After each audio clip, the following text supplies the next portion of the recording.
Assalamualaikum warahmatullahi wabarakatuh. Kami dari kelompok 7 kajian mata kuliah kritik tafsir akan mempresentasikan tentang kajian kritis terhadap adakhil jalur tafsir Syiah yang makalahnya ada Mia Salsabila, Mutia Sama Habibah, dan Nadra. Mat, udah tolong ke bawahin dong.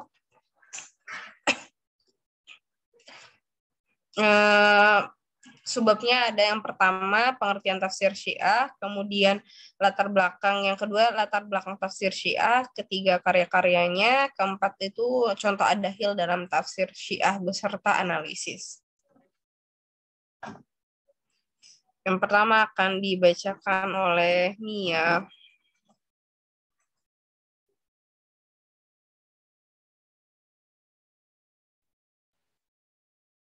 Nadra dulu ya, Biba. Oh, alah Nadra. Aku pikir nih ya pengertiannya. Nadra mangga Nadra. Pertama yaitu pengertian dari tafsir Syiah. Sebelumnya kita harus tahu dulu apa itu tafsir. Tafsir berasal dari kata fassara yufassiru tafsiran yang berarti keterangan atau uraian. Sedangkan secara terminologi dalam Kamus Besar Bahasa Indonesia, tafsir ialah keterangan atas Al-Quran yang belum dimengerti maksudnya atau penjelasan atas ayat-ayat Al-Quran. Sedangkan Syiah secara terminologi yaitu adalah sya'a ya syi'u syi'an, syia'atan, yang berarti pendukung atau pembela. Adapun secara terminologi, dalam ensiklopedia Islam, Syiah yaitu merupakan suatu kelompok aliran atau paham yang mengidolakan Ali bin Abi Thalib dan keturunannya, yakni imam-imam atau para pemimpin agama dan umat setelah Nabi Muhammad SAW. Kemudian kekaguman tersebut bergeser menjadi fanatisme yang buta. Mereka membangun dirinya sebagai aliran dalam Islam yang begitu memuliakan Ahlul Bait. Bahkan hal itu berujung pada pengultusan.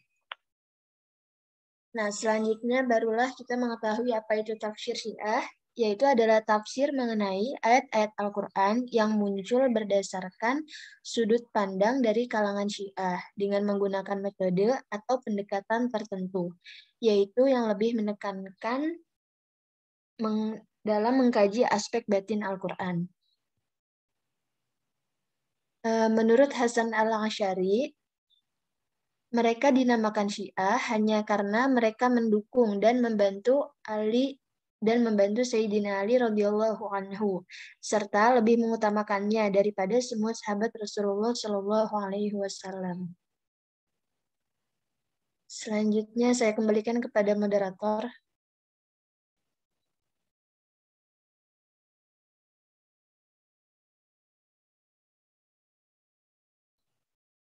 Langsung dilanjut aja deh oleh Mia Salsabila. Oke, baik. Selanjutnya adalah latar belakang tafsir Syiah atau awal kelahiran Syiah dan tafsir Syiah. Selanjutnya,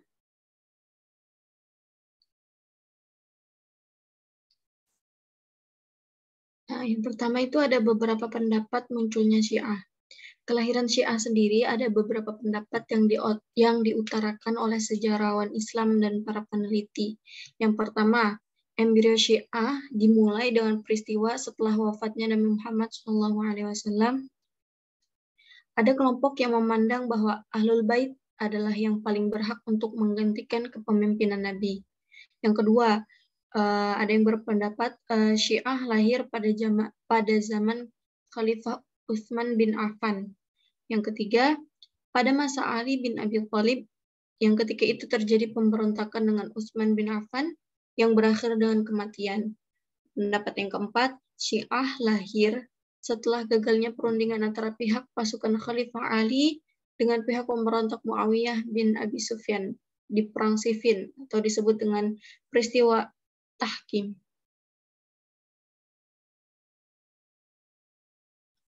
Selanjutnya adalah sejarah perkembangan tafsir Syiah. Perkembangan berbagai disiplin ilmu di kalangan Syiah tidak banyak berbeda dengan perkembangan di kalangan Sunni, khususnya yang berkaitan dengan perkembangan tafsir Al-Quran. Ada dua pendapat. Yang pertama, menurut Musolli, periodisasi perkembangan sejarah kemunculan tafsir Syiah pada abad ke-1. Musolli juga menjelaskan bahwa pada abad ke-6 dikenal dengan Madrasah Khurasan. Nah, Madrasah Khurasan ini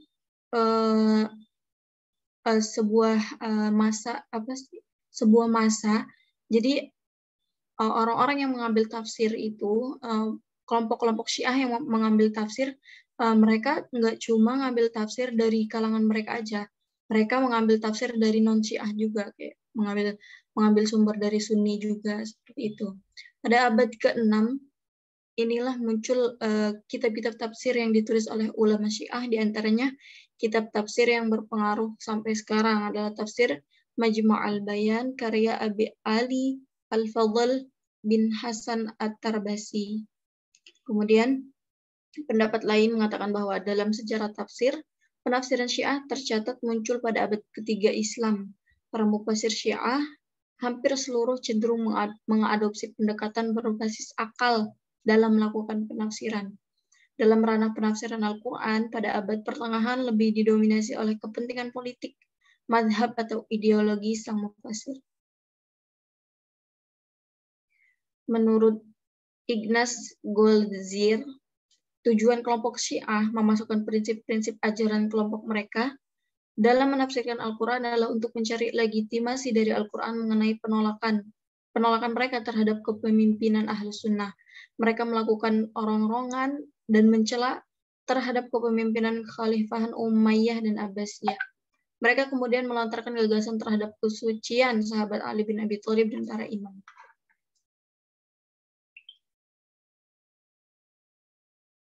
Selanjutnya ada karya-karya tafsir dari golongan Syiah. Yang pertama, karya tafsir Syiah Intha Asy'ariyah. Metode yang dipakai golongan ini adalah metode takwil.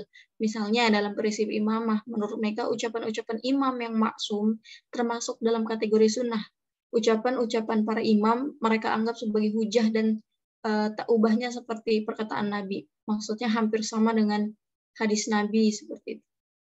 Dari kalangan Syiah ini muncul tafsir Hasan Al-Askari, kemudian tafsir Muhammad bin Mas'ud, tafsir Al-Qumi karya Ali bin Ibrahim Al-Qumi, kemudian At-Tibyan karya Al-Usi, kemudian Majma' al-Bayan fi tafsir Quran karya Abu Ali Al-Fadl bin Hasan At-Tarbasi, dan As-Safi karya Muhsin Al-Kasani, Al-Asfa karya Muhsin Al-Kasani juga, yakni ringkasan dari buku As-Safi. Kemudian ada Al-Burhan karya Hasim bin Sulaiman. Teman-teman bisa lihat ke makalahnya untuk karya-karya yang lebih lengkap. Selanjutnya adalah karya tafsir dari kalangan Syiah Zaidiyah. Syiah Zaidiyah ini lebih moderat dan lebih dekat dengan paham Ahlus Sunnah wal Jamaah. Maka metode penafsiran yang mereka gunakan itu kebanyakan dengan metode tafsir bil ma'thur dan bil ra'yi. Beberapa karya tafsir Syiah Zaidiyah yang dikemukakan oleh Ad-Dhahabi di antaranya adalah Gharib Al-Quran karya Imam Zaid bin Ali, salah satu Imam Zaidiyah. Kemudian ada At-Tahdhib karya Muhsin bin Muhammad bin Karamah. Kemudian ada tafsir Atiyah bin Muhammad Al-Najwani. Kemudian ada tafsir Tafsir karya Hasan bin Muhammad An-Nahawi Az-Zaidi. Kemudian ada tafsir Ibnu Aqdam. Kemudian ada tafsir Ayat Ahkam karya Husain bin Ahmad Al-Najari.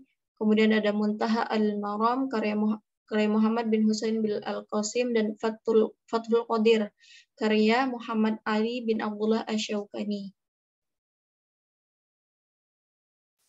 Contoh ad-dakhil dalam tafsir Syiah akan dilanjutkan oleh Mutia Salma Habibah.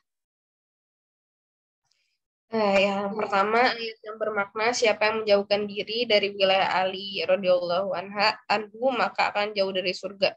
Yaitu surat Az-Zariyat ayat 8-9. Innakum lafi qawlim mukhtalif yu'faku anhu man ufik. Yang artinya sesungguhnya kamu benar-benar dalam keadaan berbeda pendapat, dipalingkan daripadanya orang yang dipalingkan. Sebagian ulama Syiah ketika menafsirkan ayat ke-8 tersebut menyatakan siapa yang jujur, terus terang dan setia kepada wilayah Ali akan masuk surga, dan siapa yang tidak setuju kepada wilayah Ali maka akan masuk neraka. Mengenai ayat berikut, mereka menafsirkan bahwa ungkapan dalam ayat ini mengarah kepada Ali radhiyallahu anhu. Kedua, penafsiran kelompok Syiah Itsna Asyiriyah yang menyimpang dalam surat Al-Maidah ayat 55. Innama waliyukumullahu wa rasuluhu walladzina amanu alladzina yuqimuna sholata wa zakata wa hum raki'un. Yang artinya sesungguhnya penolong kamu hanyalah Allah, Rasulnya, dan orang-orang yang beriman, yang mendirikan sholat dan menunaikan zakat seraya mereka tunduk kepada Allah. Waliyukum oleh orang Syiah ini ditafsirkan sebagai pemimpin Syiah Itsna Asyariyah. Penafsiran ini menyimpang dan keliru. Yang ketiga contohnya adalah ayat yang ditafsirkan oleh kelompok Syiah As-Sab'iyah bahwa Abu Bakar adalah zalim dan bodoh, yaitu penafsiran surat Al-Ahzab ayat 72. Inna aradna al-amanata 'ala samawati wal ardi wal jibali fa abaina an yahmilnaha wa ashfaqna minha wa hamalaha al-insan innahu kana zaluman jahula. Sesungguhnya kami telah mengemukakan amanat kepada langit, bumi, dan gunung-gunung. Maka semuanya enggan untuk memikul amanat itu, dan mereka khawatir akan mengkhianatinya. Dan dipikulah amanat itu oleh manusia. Sesungguhnya manusia itu amat zalim dan bodoh. Zolum dan jahul oleh kelompok ini ditafsirkan dengan Abu Bakar merupakan seorang yang zalim dan bodoh. Hal ini merupakan penafsiran yang tepat. Kemudian ayat yang ditafsirkan oleh kelompok Syiah As-Sab'iyah bahwa Nabi Muhammad SAW akan kembali ke dunia, yaitu surat Al-Qasas ayat 85. Innalladzi farada 'alaikal Qur'an laradduka ila ma'ad Rabbi a'lamu ma ja'a bil huda wa man huwa fi dhalalin mubin. Sesungguhnya yang mewajibkan atasmu melaksanakan hukum-hukum Al-Qur'an benar-benar akan mengembalikan kamu ke tempat kembali. Katakanlah, Tuhanku mengetahui orang yang membawa petunjuk dan orang yang dalam kesesatan yang nyata. Ayat ini bagi mereka dijadikan sebagai bukti atas keyakinan mereka bahwa Nabi Muhammad suatu hari akan kembali lagi ke dunia ini. Analisis penafsirannya, penafsiran di atas ini tergolong adahil atau hal-hal yang menyusup ke dalam tafsir yang tidak memiliki sumber dan bermaksud merusak kandungan Al-Quran yang terdapat di dalam penafsiran mazhab Syiah.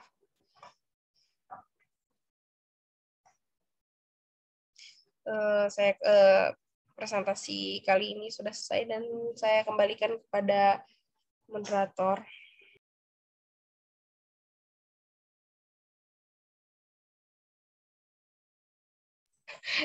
Moderatornya aku lupa. Moderatornya kamu, Bib. Dia baru mau bilang, Bib. Moderatornya ke Bib. Ampun. Ya, teman-teman ada yang mau ditanyakan tentang ini? Tafsir ad-dakhil dalam tafsir Syiah. Sekiranya ada yang masih belum dipahami atau didiskusikan lebih lanjut, boleh banget ya teman-teman.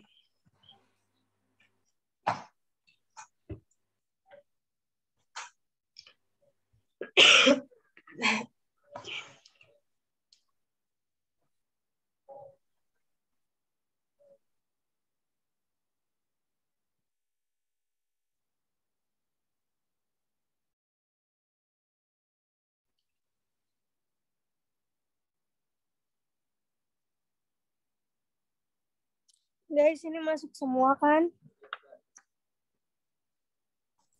Ada 35 orang. Ya udah deh, masuk semua.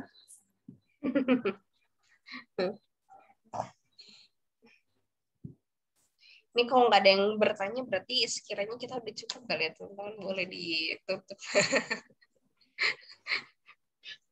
Mau di ini aja, udahin aja. Ada yang bertanya teman-teman?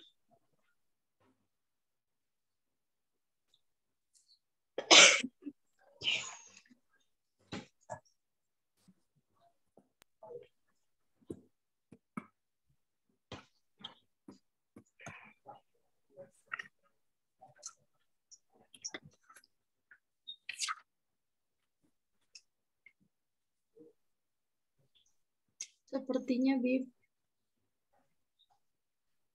Kayaknya nggak ada ya. Yang nggak ada deh kayaknya. Iya sih, kayaknya nggak ada. Udah Ya mungkin udah. cukup kali ya. biar bisa belajar apa mata kuliah jam ketiga apa sih? Ya kritik. Ya. Ujian Ilmu nggak sih? naker. Ujian nggak sih kita? Masuk ketua dulu. Apa ya? Ujian nggak? Kayaknya sih UTS deh. Tapi Oh, enggak kayaknya sih. belum ngasih kabar ya. Ini ada presentasi. Biar presentasi. Berarti kayak minggu depan deh ini. Ya udah, apa udah aja ya guys. Iya Nggak ada udah. mau. Tutup aja tutup. Udah aja, ditutup aja ya.